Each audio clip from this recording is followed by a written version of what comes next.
SONA 2025 just happened, and wow, it was packed. President Bongbong Marcos laid out everything his administration has done, and still plans to do. But the question remains, how much of this is reality, and how much is campaign poetry? Let's break it all down. Fast, clear, and real. OLE, DTI, DSWD, kasama pati ang DOT, at mga kaugnay na ahensya sa paghahanap ng paraan at ng mga oportunidad sa pamamagitan ng daan-daang kadiwa store at center sa iba't ibang lokal ng pamahalaan. Buli-buling makinarya at pasilidad ang ating binuksan at pinamigay para sa mga magsasaka at mangingisda. Kang yari sa fiberglass na ipamimigay naman sa mga mangingisda, ang mga klowa at ng mga e-title, pati na yung mga pokrom bilang patunay na wala ng utang ang mga benepisyaryo ng agrarian reform. Halos 200 planta ang ating tatapusin. Ito ay may kakayahan magpailaw sa 4 milyong kabahayan. Luwa ngayon ang mga mabisang hakbang laban sa palpak na serbisyo ng mga water district at kanilang mga joint venture partners.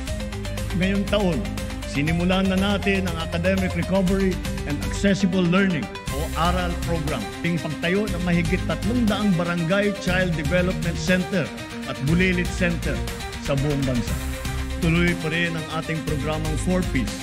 Para sa mga LGU, buksan at gawing maaliwalas ang mga park at mga plaza natin kung saan makakapag-ensayo ang ating mga mamamayan.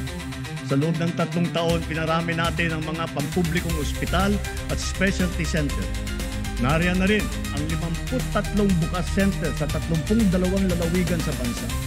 At ang ating mga subway, patuloy din ang pagpapaganda natin sa serbisyo ng MRT at LRT. Hindi lang natin ibabalik ang labas, gagawin pa natin itong libre. Kasabay nito, patuloy pa natin pinalalawig ang libreng Wi-Fi sa buong bansa. Kaya sinusiguro ng DICT at ang DepEd na bago matapos ang taong ito, magkakaroon na ng koneksyon ng internet ang lahat ng pampublikong paaralan.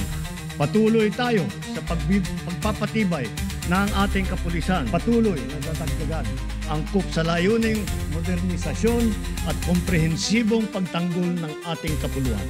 Nagawaran ng kapatawaran ang mahigit 600 kababayan nating nahatulan dahil sa sari-saring paglabag sa batas sa ibang bansa. Dadagdagan pa natin ang mga makabagong evacuation center ng ating naipatayo na.